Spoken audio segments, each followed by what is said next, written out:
ආයුබෝවන් සියලු දෙනාටම සුබ දවසක්. අද මම කතා කරන්නේ කාව්‍ය විචාරය සහ කාව්‍ය උපක්‍රම පිළිබඳව කෙටි අනුමාන ප්‍රශ්න කිහිපයක්. ඉතින් පුතේ කාව්‍ය විචාරය කියන්නේ මොකක්ද? කාව්‍ය විචාරය කියන්නේ මොකක්ද කියලා අපි ඉස්සෙල්ලා හඳුනගෙන ඉමු. කාව්‍ය විචාරය කියන්නේ ඕනෑම කාව්‍ය නිර්මාණයක් තමන් විසින් රස විඳලා. ඉස්සෙල්ලාම අපි මොකද කරන්න ඕනේ? තමන් රස විඳින්න ඕනේ. තමන් රස විඳලා තමයි මේ අනිත් අයට තමන්ට හැඟෙන දැනෙන දේ කියන්නේ නේද? අන්න ඒක තමයි කාව්‍ය විචාරය කියන්නේ. කාව්‍ය නිර්මාණයක් තමන් විසින් රස විඳලා ඒවා තමන්ට හැඟෙන ආකාරයෙන් අනිත් අයට බලන්න පුළුවන් විදිහට ඉදිරිපත් කිරීම තමයි කාව්‍ය විචාරය කියලා කියන්නේ.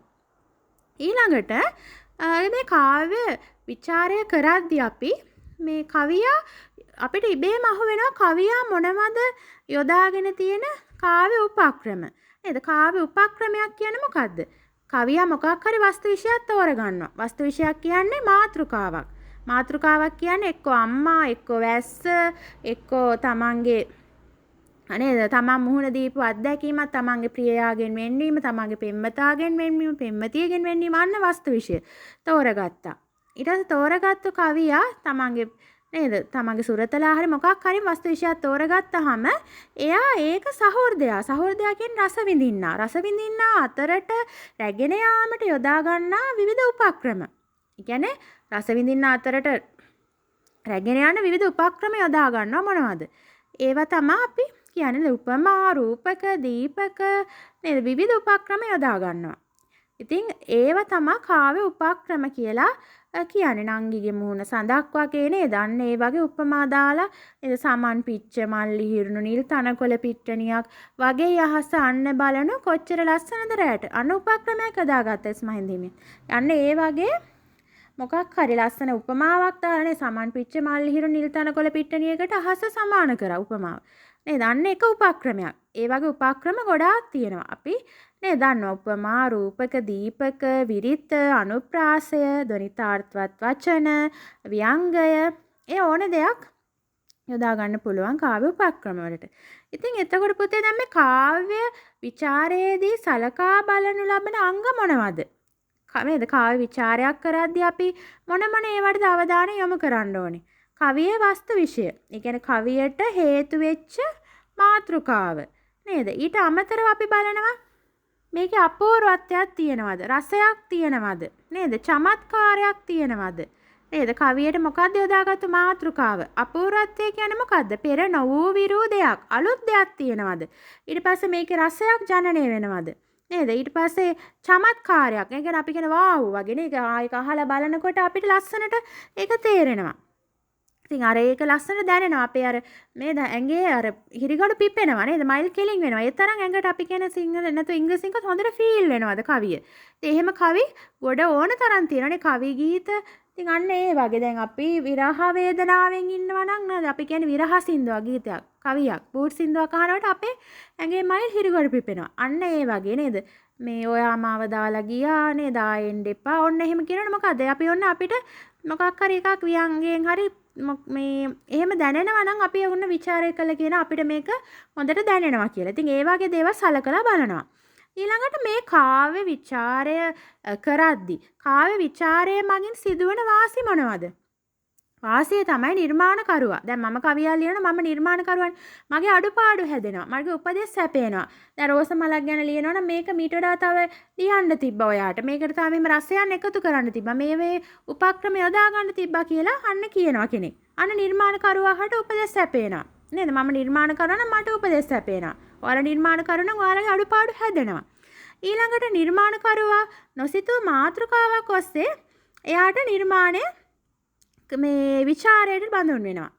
ඒ කියන්නේ දැන් ඔය අපි හිතමු දැන් ඔය අපි හිතන්න නැති පැත්ත. දැන් මම ලියන්නේ මගේ මේ ඒ කියන්නේ මගේ දුව ගැන මම ගීතයක් ලියනවා කියලා හිතමු. එතකොට තව කෙනෙක් හිතනවා මගේ කවුරු හරි මේ වෙන කෙනෙක් ගැන ඔන්න ලියනවා කියලා.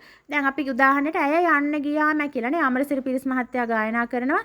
ඇය යන්න ගියා මැකිලා වනසිරසක තුරු සෙවණැලි අතරේ ගී ගයමින් ඉඳ මාතුරුලේ. ඇය යන්න ගියා මැකිලා. දැන් අපිට හිතෙන්නේ මේ යාගේ නේද? පෙම්වතිය හරි බිරිඳ හරි එයා මිය ගියා හරි දාලා ගියා හරි කියලා.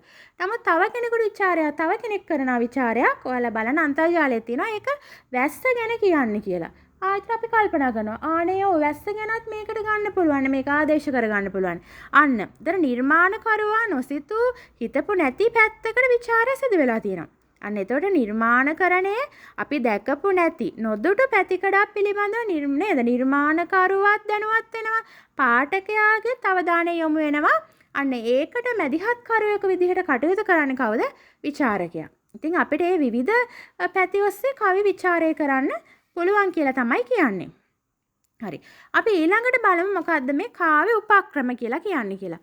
කාව්‍ය උපක්‍රම කියලා කියන්නේ අපි ඉස්සලා කිව්වනේ කාව්‍ය උපක්‍රම ඉස්සලා ටියුට් එකෙත් කතා කරා. එතන කාව්‍ය උපක්‍රම කියලා කියන්නේ වස්තු විෂය තෝරගත්තු කවියා ඒක සහෘදය අතරට ඇගෙන යන්න යොදා ගන්නා විවිධ උපක්‍රම කිව්වා. දැන් ඒතර කාව්‍ය උපක්‍රම වලට උදාහරණ මොනවද? මොනවද මේ උපක්‍රම? මේ කවිය රසවත් වෙන්න දාන ඒවා. දැන් අපි හොද්දක් හදනවා නම් මාළුවක් මොනවද දාන්නේ? අන්න ඒ වගේ 3-5 දානවා නේද? මිරිස් දානවා, ලුණු දානවා, නිකම්ම හදන්නේ නෑනේ, නිකම්ම දිය රහ එන්න නේද? පොල් කිරි දානවා. ඉතින් අන්න ඒ වගේ කවියක් රසවත් වෙන්න. කවිය කෑමක් කියලා හිතුවොත් අන්න ඒ කෑම රසවත් වෙන දාන අමුද්‍රව්‍ය වගේ කවිය රසවත් වෙන්න දානවා. දාන උපක්‍රම යොදා ගන්න දේවල්. ඒ උපක්‍රම දාන්න කවියාට දක්ෂතාවයකුත් තියෙන්න ඕනේ පුතේ. මොනවද ඒවා? උපක්‍රම බලන්න. උපමා, රූපක, දීපක, විරිත, අනුප්‍රාසය, ධ්වනිතාර්ථවත් වචන නේද? ව්‍යංගය. ඔන්න උදාහරණ අපි 7ක් අරගෙන තියෙනවා. මේවා තමයි කාව්‍ය උපක්‍රම. ඒතර උපමා කියන්නේ මොනවද? උපමා කියලා කියන්නේ යම් දෙයක් යමකට සමාන කරලා දක්වනවා. ඔයාලා ඒක දන්නවා. ඒවා තියෙනවා. නංගිගේ මුහුණ සඳක් වගේ. ඊළඟට නැත්නම් නංගිගේ මුහුණ රෝස මලක් වගේ. නේද? මේ අම්මාගේ කොණ්ඩය කිතුල් රෑනක් වගේ. අන්න යමකට සමාන කරලා වැණිය නේද? වගේ වැණිය. අන්න එහෙම තියෙනවා නම් ඒක උපමාවක් වෙනවා. අපි කියන්නේ සමන් පිච්ච මල්ලි හිරුණු නිල් තනකොළ පිට්ටනියක් වගේ යහස අන්න බලනු කොච්චර ලස්සනද රැට. එතකොට නිල් අහස උපමා කරලා තියෙන්නේ සමන් පිච්ච මල් සුදු පාට සමන් පිච්ච මල් විහිරිලා තියෙන නිල් තනකොළ පිට්ටනියකට.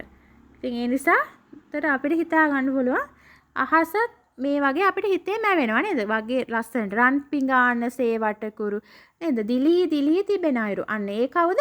හඳහාමි. හඳහාමිට කියන රත්තරන් පිඟානක් වගේ. නේද? එයා කිරි පැණි දෙනවලු. කිරි පැණි දෙන්න කියලා කතා කරනවා. ඒතර උපමා කරලා තියෙන්නේ රන් පිඟාන සේවටකුරු. අන්න හඳ උපමා කරලා තියෙන රන් පිඟානකට. ඉතින් මෙන් සේ වගේ වැණි එහෙම ඒවයින් කියවෙනවා නම් අපි ගන්නෙ මොනවද පුතේ? උපමා වලට තමයි මේ ගන්නෙ කාව්‍ය උපක්‍රම වලට. ඊළඟට බලන්න රූපක ජීවිතය ගලා යන ගංගාවකි. අන්න. ඒ කියන්නේ රූපක කියන්නේ මොනවද? යම් දෙයක් යමකට ආදේශ කරනවා. දැන් අර මෙන්සේ වැනි නැතුව මේ චුට්ටක් මේකට සමානයි උපමා වලට යමකට ආදේශ කරනවා. ඒ කියන්නේ ජීවිතය ගලා යන ගංගාවකි. ගලන ගඟක ජීවිතේනේ. අන්න ඒ වගේ කවිය තියෙන්නේ. මුව කමල, සඳවත, වත කමල. අන්න ඒ වගේ නේද? සිහිනිංග. අන්න ඒ වගේ ඒවා ගන්න පුළුවන් රූපක වලට. ඊළඟට බලන්න දීපක කියන්නේ මොනවද? දීපක වර්තමානයේ භාවිතා වෙන්නේ නැහැ. පුරාණ සාහිත්‍යයේ පුතේ දක්නට ලැබුණලු කාව්‍ය උපක්‍රමයක් දීපක කියලා. ඒ කියන්නේ ඒක අපි දල වශයෙන් අදහස් කරනවා නම් යම් ප්‍රකාශයකින් කවියේ හැම දෙයක්ම බබලනවා. කියන්නේ කවියට 아무තු එලියක් එනවා. කවියට ආභරණයක් වෙන ප්‍රකාශ තමයි දීපක කියලා කියන්නේ. ඊළඟට ව්‍යංගය කියලා කියන්නේ මොකද්ද? ව්‍යංගය කියලා කියන්නේ යටිපෙළ හෙවත් යටින් දිවෙන අර්ථය. අන්න ඒ යම් කිසි දෙයක යටින් දිවෙන අර්ථයක් තියෙනවා නම් කවියක ගීතයක ඕනෑම සාහිත්‍ය නිර්මාණයක ඒක ව්‍යංගය කියලා ගන්නවා. ඒ කියන්නේ අපි ප්‍රකාශිත දෙයට වඩා වෙනස් අරුතක් යටින් ගැබ්බෙලා තියෙනවා නම් ඒක ව්‍යංගය කියලා දන්නවා. ඔයාලා දන්න ඕන තරම් උදාහරණ. ව්‍යංගනේ සන්නාලියනේ ගීතයෙන් අපිට කියවෙන්නේ ජීවිතයේ යථාර්ථය. අන්න ඒ ව්‍යංගය. නැත්නම් මේ ඇඳුම් මහන කාන්තාවක කතා කරන එකක් නෙමෙයි. අන්න ඒ වගේ. ඊට පස්සේ ජීවිතයේ සැබෑ අරුත කියන ඒවා තමයි ගොඩාක් තියෙන්නේ. දැන් මතු පිටින් කියන්නේ වෙන දෙයක්. එතකොට අර යටින් කියන්නේ තව දෙයක් කියලා තමයි ව්‍යංගයට ගන්න. උදාහරණ ඕන තරම් අපිට ගන්න පුළුවන් අපේ කවි වලින්. එතකොට ව්‍යංගයට ඒ වගේ ඕනම කවියක් ගන්න පුළුවන්. ඔයාලා දන්න උදාහරණ කවි ඕන තරම් තියෙනවා. ඊළඟට ධනිතාර්ථය කියලා කියන්නේ ඒ වගේම දෙයක්. අර යටිපෙළෙන් දිවෙන ව්‍යංගයට වඩා එකෙන් ඇඟ වෙන දේ. ඒ කියන්නේ මතු පිටින් අපිට ධනිත වෙන දේ තමයි කියවෙන දේ තමයි ධනිතාර්ථය කියලා කියන්නේ. ඉතින් ඒතර ව්‍යංගය කියලා කිව්වා ධනිතාර්ථය ගැන කිව්වා. ඖචිත්‍ය කියලා කියන්නේ මොකද්ද? ඖචිත්‍ය කියලා කියන්නේ උචිත බව. ඒ කියන්නේ යොදා ගන්න වචන, උපමා, රූපක ඒ තැන්වල හරියට යොදලා තියනවාද කියලායි බලන්නේ කවියක. ඉතින් ඒ වගේම ස්වභාවෝක්ති. ස්වභාවෝක්ති කියලා කියන්නේ උපමා රූපක කිසිවක් නැතිව පවතින ස්වરૂපයෙන්ම අලංකාරවත්ව ඉදිරිපත් කරනවා. ඒතර ගොඩමඩ දෙකම සරුසාරය පළබරය කටුරොද ගම්මාන තරමක පිටිසරය. ඒ ගංග මැදින් ගලනා ගඟ මනහරය කඩමණ්ඩිය පිහිටියේ ගම කෙළවරය. එතකොට අර තියෙන දේ ඒ විදිහටම කියලා තියෙන පරිසරය පිළිබඳව. එතන ව්‍යංගයක් නැහැ. මතු පිට අර්ථය විතරයි තියෙන්නේ. අපිට අර ගමක පරිසරයක් මැවිලා පේනවා. ඉතින් ඒතර යටින් දිවෙන අර්ථයට වඩා මතු පිට අර්ථය තමයි එතනින් කියවෙන්නේ. ඊට පස්සේ කාව්‍ය නිර්මාණය විචාරය කරද්දී අපි මොනවද සැලකිලිමත් විය යුතු කරුණු? ඉතින් කාව්‍ය නිර්මාණය විචාරය කරනකොට සැලකිලිමත් විය යුතු ප්‍රධාන කරුණු කිහිපයක් තියෙනවා. මොනවද? කාව්‍ය නිර්මාණයේ අත්දැකීම නේද? එතකොට ඒ කවියට පදනම් වෙච්ච හේතුව මොකද්ද? මාතෘකාව, වස්තු විෂය. ඒ කියන්නේ තමන්ට අත්විඳින්න වෙච්ච කරුණද? නැත්නම් අම්මා ගැනද, තාත්තා ගැනද, නැත්නම් ප්‍රියයන්ගෙන් වෙන්නීමක් ගැනද, වැස්ස ගැනද? අන්න ඒක මොකද්ද? ඒකේ මාතෘකාව. ඒ මාතෘකාව පාඨකයාට සහෘදයාට ලබා දෙන්න එයා යොදාගෙන තියෙන උපක්‍රම මොනවද?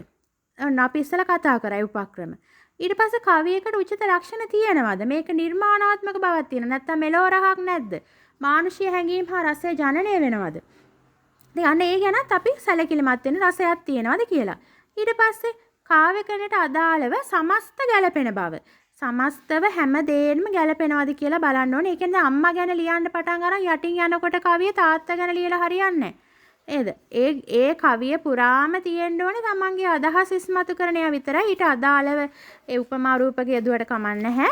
අන්න ඒ විදිහට ගැලපෙන්න දාලා තියෙන්න ඕනේ කියලා දාලා තියනවාද කියලා තමයි අපි ඒ බලන්නේ. ඉතින් ඒ විදිහට තමයි පුතේ කොහොමද මේ කවියක් නිර්මාණය කරන්න කියලා අපි ඉගෙන ගන්න දැන් කාව්‍ය උපක්‍රම ඔස්සේ. ඉගෙන කවිය නිර්මාණය කරන හැටි, කාව්‍ය විචාරය කරන හැටි. ඉතින් ඒ විදිහට කවියා ඒ අපූර්වත්වයේ රසය චමත්කාරය හැමදේම යොදලා කවියක් මේ නිර්මාණය කරන්න කවියට හැකියාව තියෙන්න ඕනේ. ඊට අමතරව විචාරය කරන කෙනාටත් ඒක විචාරය කරන්න හැකියාව තියෙන්න ඕනේ. ඒ තියෙනවා තියනවාද කියලා බලලා. ඉතින් විචාරය කරද්දී මොකද්ද මේ කාව්‍ය විචාරයේ තියෙන වාසි? අපි බලන්න ඕනේ මොනවද කාව්‍ය විචාරයේ තියෙන වාසි මොනවද කියලා. ඉතින් විචාරය නිසාම කවිය සමාජය තුළ ඉතාම ජනප්‍රිය වෙලා තියෙනවා නේද? ඉතින් ඒකෙන් නිර්මාණකරුවාට මොකද්ද වෙන වාසිය? නිර්මාණකරුවාට උපදෙස් සැපයනවා. එතකොට වෙනස් මගක් පෙන්වන්න පුළුවන්. ඉතින් ඒ විදිහට ඒවත් තියෙන වාසි විදිහට අපිට ගන්න පුළුවන්. ඉතින් නිර්මාණකරුවා හිතන්නේවත් නැති දෙයක්. දැන් මම ලියන්නේ මේ රෝස මලක් ගැන. අනිත් කෙනා කියනවා නෑ මේකේ කියවෙන්නේ මේ මල් වත්තක් ගැන. ඔන්න වද මලක් ගැන. අන්න මම හිතුවේ නෑ රෝස මලක් ගැන මම ලියලා තියෙන්නේ. අන්න ඒ වුණාට අරයා කියනවා නෑ මේකෙන් තව දෙයක් කියනවා. ඔව් ඒකටත් අදාළ කරලා ගන්න පුළුවන් කියලා අපිට ඊට පස්සේ කියන්න පුළුවන්. ඉතින් ඒ වගේ දැන් ඔය චන්ද්‍ර මණ්ඩලයේ සැතපුණ පුංචි සාවියේ මන්ද කියාපන්නෝ කියා හැංගිලා ගියේ. එතන කියන්නේ ඒකනම් කියවෙන දුවක් ගැන වෙන විදිහට කෙනෙකුට කියන්නත් පුළුවන්. ඊට අමතරව අපිට ගන්න පුළුවන් රුදුරු තුරු වදුලේ තියුණු කටු අතරේ දිලෙන සිව් මැලියේ නුඹයි ජීවන සුවඳ දෙන්නේ රෝස කුසුම මගේ. ඉතින් ඒ කාලෝ ෆොන්සේකා මහත්තයා මට මතට ලියලා තියෙන්නේ. ඉතින් එතුමා කියන්නේ තමන්ගේ දුව ගැන. දැන් අපිට වෙන කෙනෙකුට කියන්න පුළුවන් නෑ. මේ කියන්නේ පෙම්වතිය ගැන. එන කවියා ලියලා තියෙන දුව ගැන කියලා කියනවා. නමුත් අන්න ඒ පැත්තට අපිට අදාළ කරගන්න පුළුවන් නොසිතූ මාතෘකාවක් ඔස්සේ විචාරකයා විචාරය සිදු කරනවා. මේ බොහෝ අවස්ථාවලදී නිර්මාණකරුවාත් නේද විචාරකයාත් අතර යෙදෙන සම්බන්ධතාවය සමාන වෙනවා. සමහරට වෙනස් වෙන්නත් පුළුවන්. ඒක ගැටලුවක් නැහැ විචාරයේදී. ඉතින් ඒ විචාරය ඔස්සේ නව නිර්මාණ හට ගන්නවලු. අන්න ඒකත් වාසියක්. ඒතර විචාරයේදී Taman විසින් ගොඩනගපු තර්කය විචාරයේ අවසානයේ තෙක්ම රැගෙන යන්න ඕනේ. අන්න එක සැලකිලිමත් වෙනවා. අපි විචාරය කරද්දී අපේ තර්කය ඔප්පු කර කර විචාරයේ අවසානය වෙනකම්ම රැගෙන යන්නත් පුළුවන් වෙන්න ඕනේ. ඊට පස්සේ දැන් අපි කතා කරන්නේ කාව්‍ය උපක්‍රම. ඊට අමතරව අපි බලමු දැන් අපි කතා කරා ධනිතාර්ථ ඖචිත්‍ය ස්වභාවෝක්ති නේද? මේ මූලික කාරණා කාව්‍ය විචාර උපක්‍රමවල ඒව මුල් කරගෙන අප විසින් කාව්‍ය නිර්මාණයක් අපිට පුළුවන් විචාරය කරන්න. ඊට පස්සේ අවසානයේදී පුතේ විචාරය කරාට පස්සේ කවියක රසය ජනනය වෙලා තියෙන්න ඕනේ. රසිකයන් රසය නිමග්න කරන්න ඕනේ. ඇඟේ හිරිගඩු පිපෙන්න ඕනේ නේද? වාව් කියලා කියවෙන්න ඕනේ. ෂෝක් මේ කවිය කියලා ඇඟට අපි කියන දැනෙන්න ඕනේ, ෆීල් වෙන්න ඕනේ. ඉතින් එතකොට නිර්මාණකරුවා සිය නිර්මාණය මෙහෙවන්න ඕනේ අන්න ඒ විදිහට. ලස්සනට ලියන්න ඕනේ. මොන රසයක්ද තියෙන්නේ? නවන රස දන්න ඔයාලා. කරුණා රසය, වීර රසය, ඒ වගේ රසයන් තුලින් නිර්මාණය සමන්විත වෙන්න ඕනේ. ඉතින් එතකොට අපි දැනගන්න ඕනේ අපි විචාරයක් කරනවා නම් මේකේ තියෙන මොන රසයද? කරුණා රසයද, වීර රසයද, නේද? බයද, පිළිකුලක්ද? එහෙම දැනගෙන ඉන්න ඕනේ.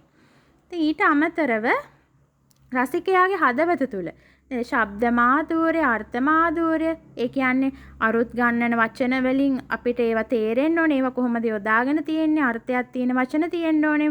අර්ථයක් නැති වචන නැති වෙන්න ඕනේ ගොඩක් නේද? ඒවා පිළිබඳවත් මේ සහකම්පනයක් ඇති වෙනවද කියලා විචාරයේදී හොයන්න ඕනේ. මේ අනිත් කෙනාගේ හිතට වදිනවද කියලා. ඉතින් එතකොට කාව්‍ය නිර්මාණයක් විචාරය කරන්න ඔන්න. එතකොට අපිට ගන්න පුළුවන් අන්න ඒ කරුණ නිසා අපි දැන් කතා කරා කාව්‍ය නිර්මාණ විචාරයේදී තියෙන වාසි මොනවද නේද? මේ කාව්‍ය නිර්මාණයක විචාරයකදී අවාසියක් වෙන්නේ නැහැ. කොහොමත් කවියට උපදෙස් ලැබෙනවා. එයාගේ දැනුම දියුණු කරගන්න පුළුවන්. ඉතින් අපි කියවනේ නේද කවි උදාහරණ විදිහට ඕනෙම කවියක් ගන්න පුළුවන්. ඕනෙම ගීතයක් ගන්න පුළුවන් ඕගලන්ට. ඕගොල්ලෝ දන්න ඒවට ඒ අදාළ කොටස් තියෙන උපමා තියෙන ඒවා තියෙනවානේ. ඉතින් ඒ විදිහට ගන්න ඔයාලට මම ওই උදාහරණ කවි ඒවත් දෙන්න. අපි අනිත් දවසේ කතා කරනවා පද්‍ය කියන්නේ මොකක්ද කියලා. ඊළඟ දවසේ මාතෘකාව තමයි පද්‍ය යනු මොනවාද? ඊට පස්සේ පද්‍ය සහ ඊට අමතරව අපි කතා කරමු පද්‍ය සහ විරිත් කියන්නේ මොනවද කියලා ඊළඟ ඉදිරි පාඩම් වලින්. එහෙනම් පුතේ මම හිතනවා කාව්‍ය උපක්‍රම කාව්‍ය විචාරය පිළිබඳ ඔයගලන්ට දැනුමක් එන්නේ නැති කියලා. මම ඊළඟ පන්තියෙන් හම්බෙනකොට අපි ඔයගොල්ලොත් එක්ක තව දුරටත් කතා කරමු ඉතිරි පාඩම්. එතෙක් මම දැනට පටිගත කිරීම අවසන් කරනවා. සියලු දෙනාටම සුබ දවසක්.